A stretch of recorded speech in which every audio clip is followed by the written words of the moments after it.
સ્વાધ્યાય 3.3ની 9મી રકમ એમાં શ્રેણિક એ આપ્યો છે, એ 3x3 આપ્યો છે. તો શોધવાનું છે કે 1/2 a પ્લસ a ડેશ અને 1/2 a માઇનસ a ડેશ શોધો. તો પહેલાં આપણે પહેલું શોધીશું 1/2. આને ધારીને પણ કરાય અને ડાયરેક્ટ પણ કરી શકો. ડાયરેક્ટ આપણે કરીએ છીએ 1/2 a પ્લસ a ડેશ જોઈએ છે આપણે. તો 1/2ને બહાર રાખીશું અને છગડીયા કૌંસમાં એ લખીશું પહેલાં અને પછી a ડેશ લખીશું. એ આપેલો છે 0 minus a minus b, a 0 minus c અને b c 0. હવે પ્લસ a ડેશ લખવાનો છે એટલે પરિવર્ત કરીને આપણે લખીશું. હાર અને સ્તંભને અદલા બદલી કરીશું એટલે 0 માઇનસ a માઇનસ b પહેલી હાર થઈ જશે, a 0 માઇનસ c બીજી હાર થઈ જશે અને b c 0 ત્રીજી હાર થઈ જશે. હવે અંદર આપણે છગડીયા કૌંસની અંદર આને સાદુરૂપ આપીશું. સાદુરૂપ આપતા આપણને શ્રેણિક મળશે.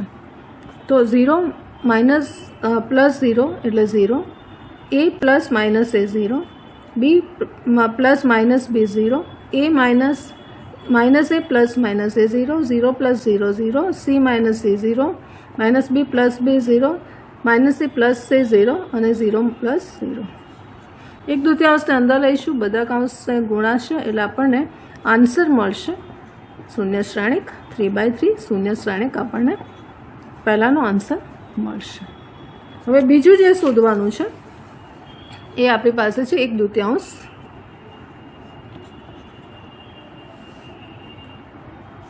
a minus a dash.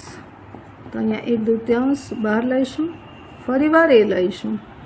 તો 0 માઇનસ a માઇનસ b, જે આપણો a છે એ હું લખું છું માઇનસ c, b c 0 અને માઇનસ a ડેશ લખી કાઢું છું એટલે આની અદલા બદલી કરો. 0 minus a minus b, a 0 minus c અને b c 0.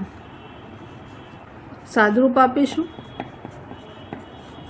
તો 0 માઇનસ 0 એટલે 0, a minus plus a 2a, b minus minus plus b એટલે 2b, માઇનસ a અને અહીંયા માઇનસ a એટલે માઇનસ 2a, અહીંયા 0, c minus minus plus c એટલે 2c, minus b minus 2b, minus c એટલે minus 2c અને 0.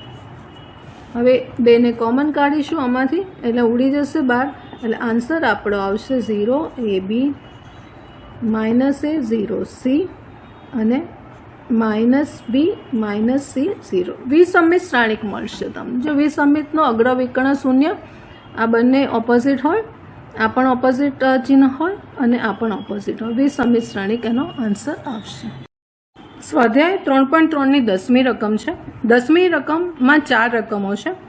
એમાં એવું કીધું છે કે પ્રત્યેક શ્રેણિકને 4 રકમ છે, 4 શ્રેણિક છે.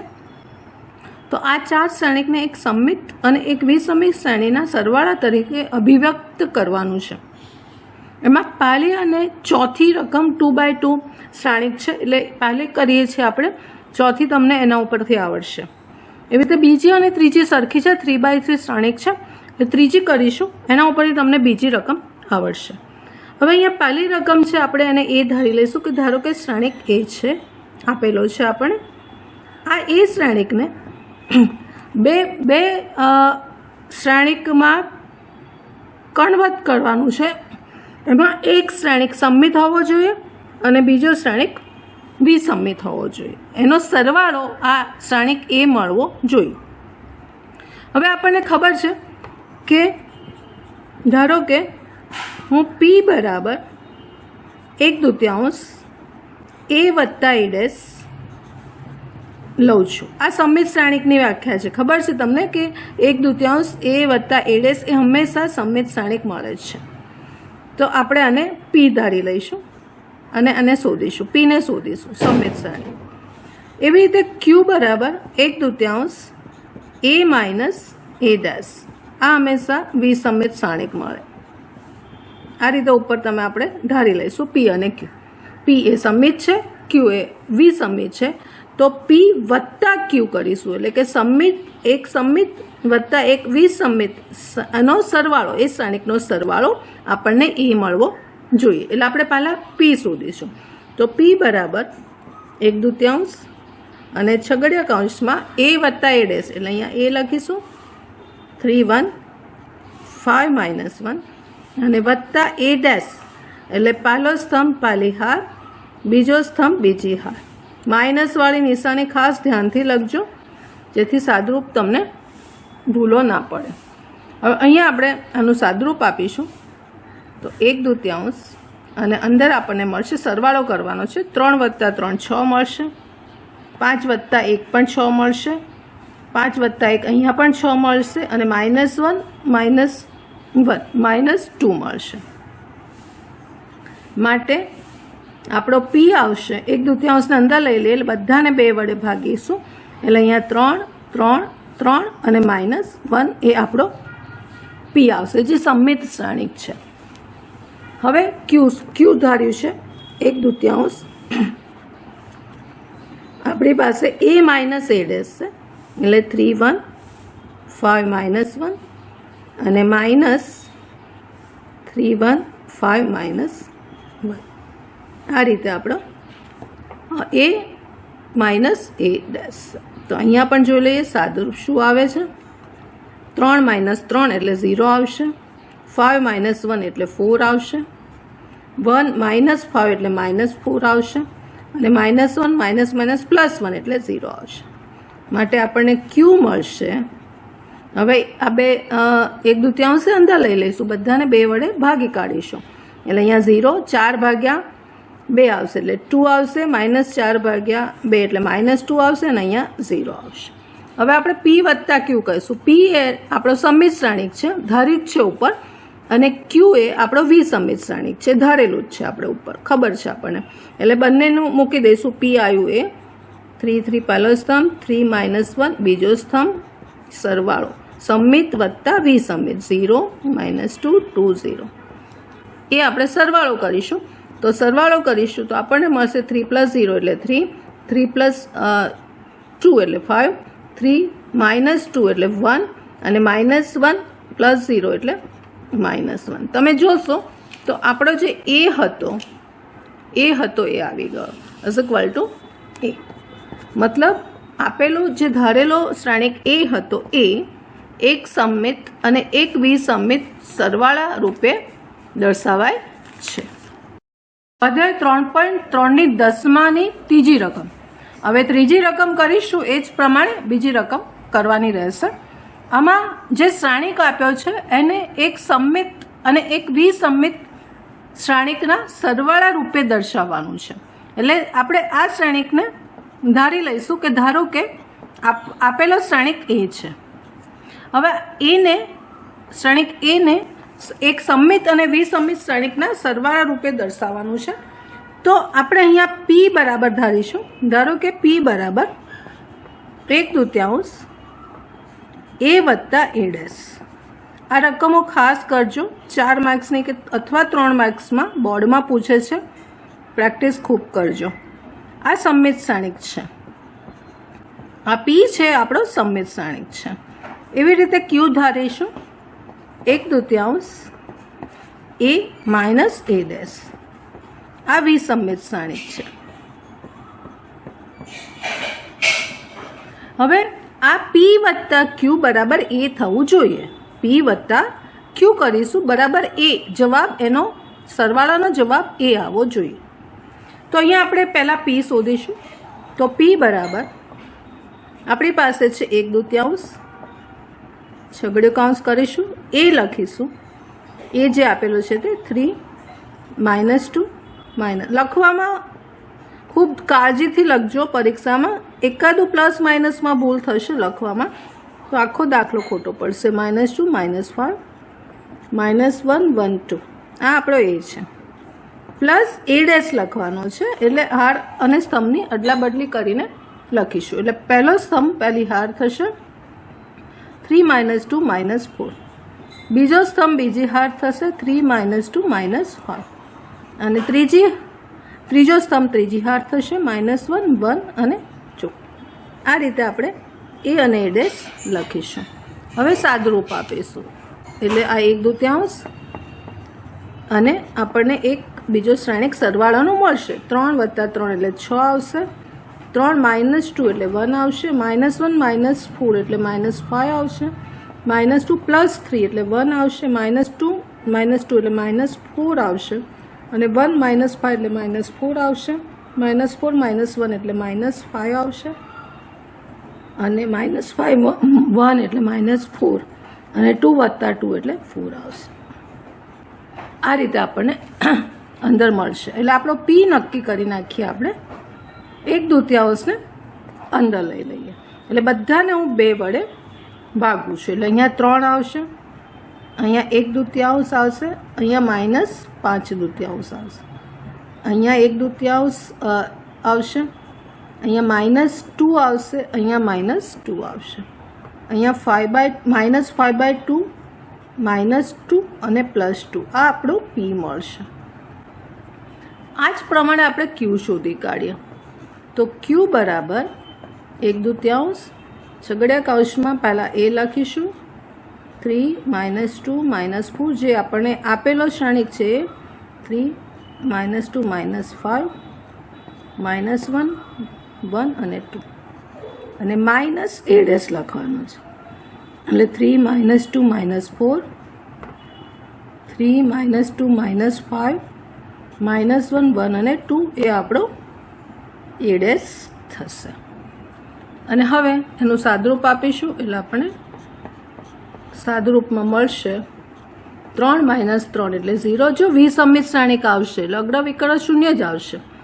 3 - - +2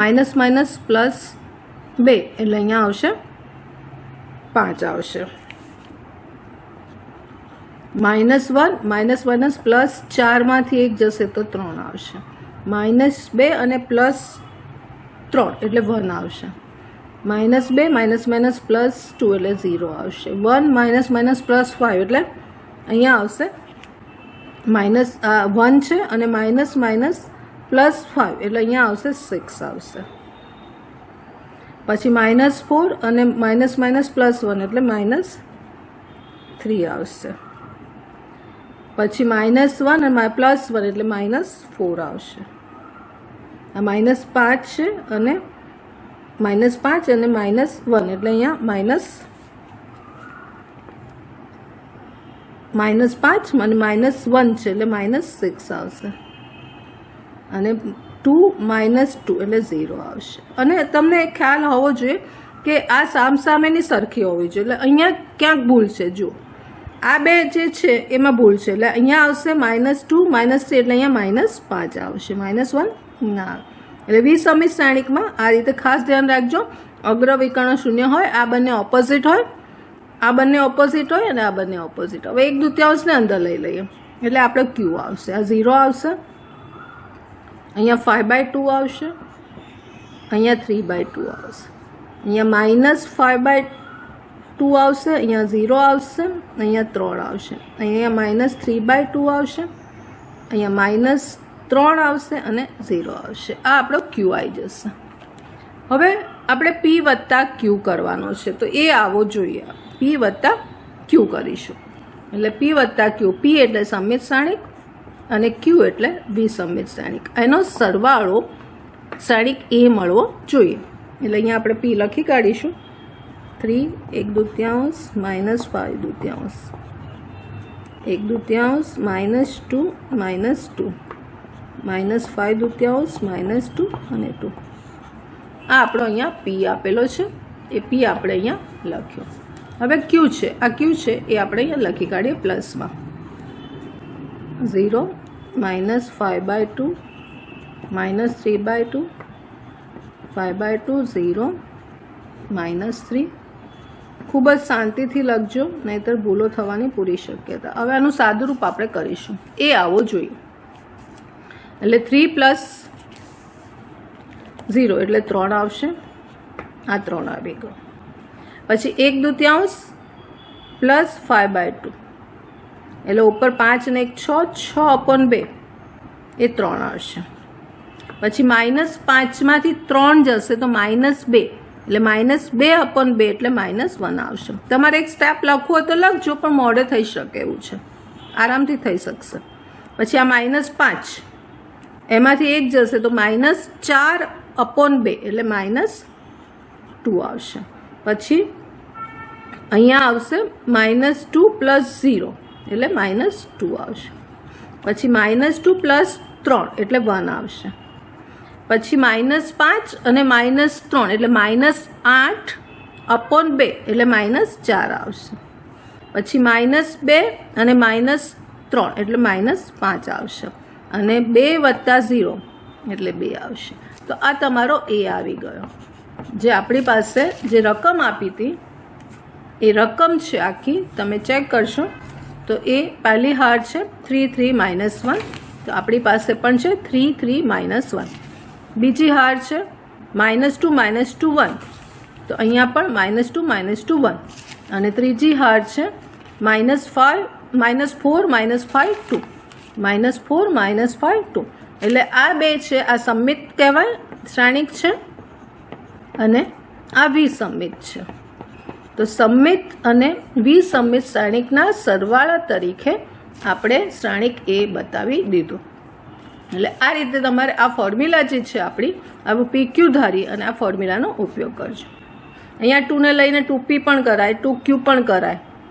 હવે ધારો કે બીજી રીતે અહીંયા કંઈક બદલીને આપ્યું હોય તો તમારે જોવાનું. ધારો કે અહીંયા 3 આપ્યું છે તો 3P 3Q વિચારવાનું કે કઈ રીતે અહીંયા આપ્યું છે કે એક સમમિત અને એક વિસમિત એવું લખેલું છે. આપણી પાસે જે રકમ છે એમાં શું લખેલું છે કે એક સમમિત, જો અહીંયા ખાસ ધ્યાન રાખજો, એક સમમિત અને એક વિસમિત શ્રેણિક એવું કીધેલું છે, એના સરવાળા તરીકે લેવાનું છે.